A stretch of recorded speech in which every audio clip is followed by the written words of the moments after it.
Habari za muda huu. Jamani, mnaopenda story na mnaifuatilia story zangu, msisahau basi kulike na kucomment huko TikTok Pro Modad, na pia msisahau kusubscribe kwenye chaneli yetu ya YouTube Pro Modad. Subscribe, like na comment za kutosha. Story ziko nyingi na ziendelee kuwa nyingi. Leo kidogo niko serious na jambo moja ambalo nilitaka niwaeleze watu kuhusiana na nyoka. Nitaka niwape watu faida za nyoka. Tunafahamu nyoka, watu wengi wanamfikiria nyoka ni mnyama ambaye ana hasara muda wote. Na hasara kubwa wanafikiria ni kwenye kuua watu, hasara kubwa wanafikiria kwenye kufukuza kwenye miji ya watu, hasara kubwa wanafikiria kwenye wale ambao wafugaji wanaliwa kuku, mayai. Hizo ndo hasara wanazofikiria za nyoka. Lakini kubwa kabisa hasara ya nyoka ni kwenye mauaji, hasa kwenye kuua watu kitokea amemng'ata. Leo nataka niwape faida za nyoka.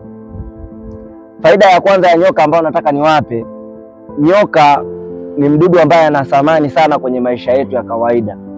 Na thamani yake inapewa kulingana na mazingira ya watu ambao wanafahamu. Kuna kilimo cha nyoka. Tunasema kilimo cha nyoka kwa sababu kuna watu wamewekeza a lot of money kwa ajili ya kulima nyoka, yani wanafuga nyoka. Na nyoka hao wanafugwa kwa sababu za msingi. Sababu ya kwanza kubwa, inafugwa nyoka anatumika kama nyama. Nyoka analiwa, na uliwaji wa nyoka nyama yake ni tamu kweli kweli. Lakini licha ya nyama kuwa tamu, lakini nyama ya nyoka inatumika kama kinga katika mwili, hasa kwenye magonjwa haya ya kawaida. Kwa mfano kama malaria, UTI, typhoid, ugonjwa wa moyo, hata visukari. Nyama ya nyoka huwa inatumika kama kinga katika mwili. Hili ni watu hawajalijua, lakini lishafanywa utafiti na linafahamika. Ila pia faida nyingine ya nyoka kwenye kilimo cha nyoka, nyoka wanatumika kwa ajili ya kutengeneza matibabu ya nyoka. Naomba nieleweke hapa. Nyoka wanatumika kwa ajili ya kutengeneza matibabu ya nyoka. Kwa nini? Kwa sababu kule hospitali huwa tunatumia antivenoms, ambazo hizo antivenom upatikanaji wake inatumika sumu ya nyoka kwa ajili ya kutengeneza dawa ya nyoka. Kwa mfano, nyoka umemchukua, sawa, wanavuna, jinsi wanavyovuna ile sumu ya nyoka, wanatengeneza glass round, alafu wanaweka labda kampira au sehemu ambayo nyoka anaweza kaingiza meno yake, ambapo watu wanatakiwa wafahamu kuwa nyoka wana meno ya nyoka yako ya aina mbili. Lakini katika hizo aina mbili kuna aina ya fang na haya meno ya kawaida. Tunasema fang. Fang ni meno ambayo yanatumika kwa ajili ya kupitisha sumu kwenda kwenye eneo ambalo linalong'ata. Na ndio maana nyoka hata ukimtoa meno anashindwa kung'ata. Ila baada ya kuyatoa meno ndani ya siku 14 unajua kabisa meno ya nyoka yanarudi. Na kwa hiyo nyoka kuna katika kichwa chake kwa juu kuna kitu kinaitwa venom gland, ambayo venom gland ndio sehemu ambapo inapozalishwa sumu ya nyoka. Alafu anapokung'ata anaingiza ile meno yake. Ile meno yake yako kama sindano ya hospitali. Katikati ana tundu hivi. Ina maana anang'ata, anaingiza ile meno, alafu anapush ile sumu kutoka kwenye venom gland, then inaingia kwenye mwili wako. Kwa hiyo hata process za uvunaji nazo ziko hivyo hivyo.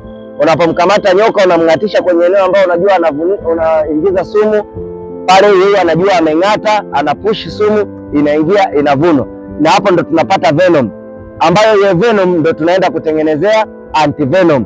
Hizo antivenoms, kwa mfano kama umechukua nyoka na sumu ya neurotoxic, basi wanaenda kuidilute, wanaitengeneza, inakuja inakuwa neurotoxin. Kama ana sumu ya cytotoxic, wanadilute, wanaitengeneza, inaenda inakuwa cytotoxin. Vivyo hivyo kwa nyoka ambao wana hemotoxic, ambapo pia inadilutiwa, inatengenezwa, inakuwa hemotoxin. Hiyo ni faida mojawapo ya nyoka ambao watu wanatengeneza a lot of money kwa ajili ya kilimo cha nyoka. Lakini pia itakuwaje kama nyoka hawapo duniani? Ina maana watu ambao wanategemea hiyo biashara ya nyoka wanakuwa wanapotea kwenye utafutaji wa maisha. Lakini pia faida nyingine ya nyoka tunatumia kama ulinzi. Maana kuna raia wengine huwa wanaogopa sana nyoka. Kwa hiyo kama inategemea unaishi na nyoka, maana yake kwako inakuwa ni usalama, kwamba mwingine anashindwa kukufuata. Kuna mwingine anaweza akasema anakuita kama wewe ni mchawi. Kwa mfano na hapa kisa kimoja, mimi nyumbani kwangu nilikuwa naishi na nyoka. Nilikuwa naishi na nyoka ambaye anaitwa Luvas snake. Hawa Luvas kama unaenda kwenye mazingira ya kwenye mapaki humu ambapo kuna snakes paki, huwa wanatumia sana watu kwa ajili ya kupiga nao picha. Utakuta mtu kamshika, kamweka shingoni, kambeba. Huyo nyoka aking'ata huwa anang'ata mara moja na hajawahi kurudia, na hang'ati tena mpaka anakufa hao Luvas. Sasa hawa Luvas mimi nilikuwa nampenda jinsi alivyo. Kwanza ni mpole, rangi yake nzuri, alafu ni nyoka ambaye amtaratibu mno. Kwa hiyo nilikuwa naishi naye ndani kwangu. Kuna siku moja wakati nipo nyumbani kwangu nilikuwa namweka kwenye drawer ya kabati. Yaani napanga vitabu, alafu namweka yeye kwanza, alafu napanga vitabu na rudisha ile drawer. Ina maana kwenye ile drawer mimi huwa ndo naweka vitu vyangu vya samani kama simu, naweka hela, naweka labda vitu vyovyote vya samani ndio huwa naweka kwenye hiyo drawer. Sasa siku moja kuna dada alikuja nyumbani kwangu kutembea. Kwa alipokuja kutembea, wakati tuko ndani tunapiga story, nikapata simu ya dharura. Kwa hiyo nikamuomba yule msichana, bwana naomba uendelee kubaki, narudi sio muda, kwa hiyo naomba nisubirie. Dada akakaa ananisubiria.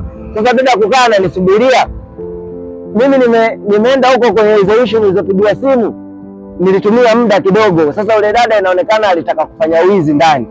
Kwa hiyo wizi alitaka kufanya, kwanza alipekua sana, kila sehemu alikuwa anapekua, kila mahali alikuwa anapekua. Ila kwenye hiyo drawer ilimshinda kufungua kwa sababu kulikopo na kafunguo kake nilikaweka chini ya kingamuzi. Kwa hiyo wakati yule dada anapekua mwenyewe alitarajia akimaliza shughuli zake atarudishia vitu kama vilivyo, lakini kila anapopekua hakuti kitu cha samani.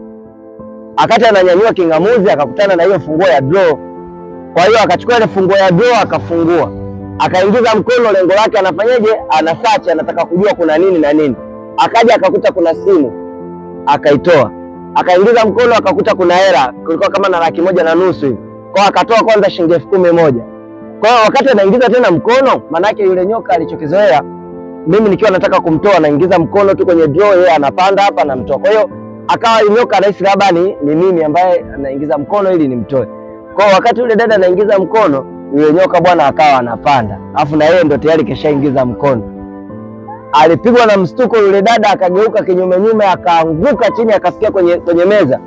Kichwa hiki akabamiza, akafikia kwenye meza. Watu walisikia tu kelele. Pale jirani kwenye nyumba ile nilikuwa nimepanga kwa na mama wa jirani. Wala mama wa jirani wakajaribu kufungua mlango, wakaingia ndani wakamkuta yule dada amezimia, manake amepiga kisogo kwa chini. Mara mimi simu zinaita.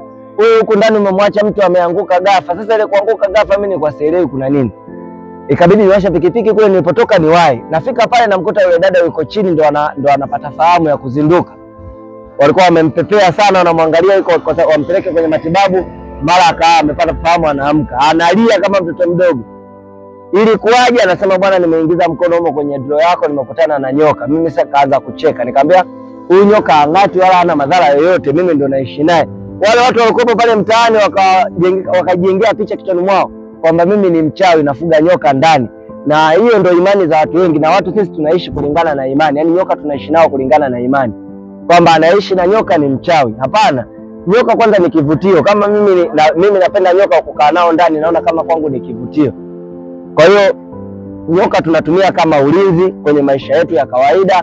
Na hata siku moja pia kuna jamaa mmoja alitudhulumu pesa yetu. Tulifanya kazi na yeye. Baada ya kufanya kazi na yeye, ilikuwa malipo yetu sisi ni kama 600,000. Lakini yeye kulingana na tamaa ya ile hela aliyoipata, tulikuwa mimi na jamaa wangu wawili, akatugaia shilingi 30,000 katika 600,000. Malipo ya jumla alikuwa anapata 1,000,000. Makubaliano yetu, yeye anachukua 400,000, sisi 300,000. Kazi imeisha, yule jamaa sisi anakuja anatugaia sisi 30,000 watu wawili. Mimi kwa hasira yangu niliona nisipate shida naye, huyu hela yangu ataitoa. Nikampigia jamaa wangu mmoja anaitwa Hamisi. Jamaa huyo yuko Miono huko Hamisi. Nikampigia nikamwambia bwana, nina shida ya koboko wawili. Akasema wale koboko akaniuzia 45, yani maana yake wawili kwa 90. Nikachukua wote wawili wale, akaasha pikipiki akaniletea. Aliponiletea wale koboko, mimi nilichokifanya nikatoa tu yale meno. Nimekwambia nyoka ukimtoa meno hawezi kung'ata wala hafanyi chochote na hana madhara ya aina yoyote. Ila isipokuwa kulingana na ushapu wake na uhatari wake ndio anaweza akakutisha wewe. Bwana, imefika saa 3 usiku, mimi na nyoka wangu nimewatia kwenye kikoba. Tunaenda nyumbani kwa jamaa. Tumefika tukamgongea mlango. Tulipomgongea mlango akatufungulia, tukaingia mpaka ndani. Akasema, mnasemaje? Nikamwambia, sasa ndugu yetu, ile hela yetu vipi? Mbona hela yetu haijaenea? Jamaa akapaniki, akajifanya kama anatuweza. Mmekuja nyumbani kwangu, msiniletee dharau, matusi yanamwagika. Sina hela na hamwezi kunifanya chochote. Nyinyi kama mnaweza kunifanya na mnifanye. Jamaa mwenyewe alikuwa akapanga chumba kimoja. Na yuko chumba kimoja, na unajua sisi wanaume chumba kimoja kinakuwa kama store. Yaani vitu vimerundikana viko sehemu moja. Nikamuuliza, shehe, unasemaje? Sina hela na hamwezi kunifanya kitu chochote. Sasa pale ndo hasira zikazidi na mimi nikapani. Yule jamaa wangu nimemwambia, kabla sijawatoa kwanza nikamwambia jamaa wangu, naomba toka nje afu funga mlango. Jamaa akatoka nje akafunga mlango. Sasa yule akajua labda tunataka tupigane. Anataka tupigane, kasimama, sasa kwa hiyo unasemaje? Nikaingiza mkono kwenye begi, nikatoa zile bomba mbili zile Black Mamba. Nikazitoa zile, alafu nikazimwaga, nikaziachia. Nilivyoziachia zile bomba zimesimama, Black Mamba na kichaa wewe. Sasa hapo ndo ana sumu. Ana kichaa, yule nyoka anasimama hivi nusu ya mwili, yani kila sehemu anataka kushambulia. Jamaa alikuwa analia kama mtoto mdogo. Amelia kama mtoto mdogo, anaomba msamaha, naomba unisamee. Hela ziko hapo kwenye draw. Nikasema hela zilipokuwa, hela zipo hapo kwenye draw. Kajibana kwenye kona ya kitanda, kajifunika na shuka, analia. Zile Black Mamba zina haha, zinatafuta pa kutokea mwe ndani. Ingia kwenye draw kufungua, tukakuta kuna 800,000. Tukabeba ile 800,000 yote, tia kwenye kibegi pale. Kamata nyoka wangu kama samaki vile, kwa sababu si anajua hana sumu na angati. Beba manyoka yangu, tia kwenye kibegi, mie funga vizuri, toka na 800,000 yangu mie mbele. Kwa hiyo nyoka sometimes wanatumika hivyo kama kitishio, kama silaha pia wanatumika. Unaweza ukatumia pia kama ulinzi. Hizo ni baadhi ya miongoni mwa faida za nyoka. Ila pia kuna kitu watu ambao sijawahi kuwaambia. Kuna huyu nyoka anaitwa blind snake. Huyu blind snake ni nyoka ambaye always wao wakizaliwa wanazaliwa wanawake. Hawanaga dume hao. Always wakizaliwa wanazaliwa wanawake. Hawa blind snake, jina lingine wenzetu wataalamu wanaita sausage snake, kwa sababu huyu bwana ana kichwa mbele na ana kichwa nyuma. Ina maana ana uwezo wa kwenda mbele, akihisi hatari wao hawaoni, wana sense. Akihisi hatari, mawasiliano yanakuja nyuma kunageuka, kunaanza kurudi kulikotoka. Kwa hiyo kichwa mbele na nyuma, ndio maana wanaitwa sausage snake. Na hawa nyoka huwa always wanazaliwa wao wanawake tu. Na ikishafika wakati amekomaa, amekuwa mkubwa, mayai yanajiproduce tumboni. Yakishajiproduce, muda wa kufika anayaangua, anayataga. Akishataga na yenyewe akishajiangua, kila mmoja na njia yake, na wote wanazaliwa wanawake hivyo. Hawa nyoka wenyewe tunasema wako smooth sana, yani unaweza kusema kama nyungu, wanapatikana kwenye maeneo ambayo yana unyevu. Hawa nyoka ndo wanapatikana sana, hawa blind snake. Rangi yao ni ya brown, na ndio nyoka ambao common sana kwenye mazingira ya watu, hasa Uswahilini na mitaani. Hawa ndo wanapatikana sana. Kwa hizi story nzuri na za kuvutia, usisahau kusubscribe kwenye channel yetu YouTube Promodad, na dondosha comment nyingi na like za kutosha kila siku, muendelezo story za kuvutia na kali. Naitwa Nesto Hassan. Ciao.